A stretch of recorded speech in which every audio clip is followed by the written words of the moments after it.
বাংলাদেশের আসন্ন জাতীয় নির্বাচনকে ঘিরে গুরুত্বপূর্ণ বৈঠক।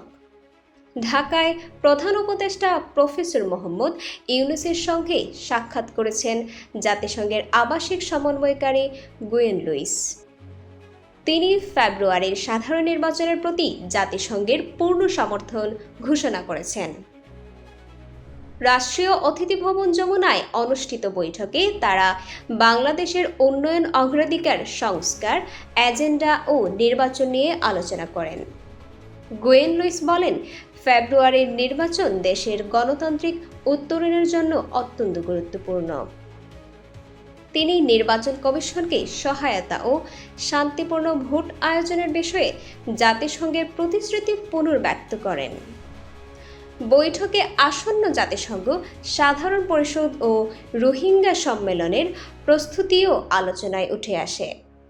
রোহিঙ্গা ক্যাম্পে আন্তর্জাতিক তহবিল কমে যাওয়ায় শিক্ষা ও জরুরি সেবা ব্যাহত হচ্ছে বলে গভীর উদ্বেগ প্রকাশ করেন উভয় পক্ষ।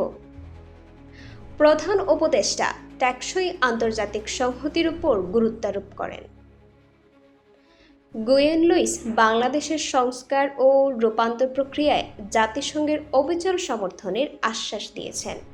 ফেব্রুয়ারির নির্বাচন সামনে রেখে এই প্রস্তুতি বাংলাদেশের রাজনীতিতে আন্তর্জাতিক সমর্থনের নতুন বার্তা দিল। এই ধরনের গুরুত্বপূর্ণ আপডেট পেতে আমাদের সঙ্গে থাকুন। বিজিএন টিভি 24, সংবাদ যেখানে, বিশ্বস্ততা সেখানে।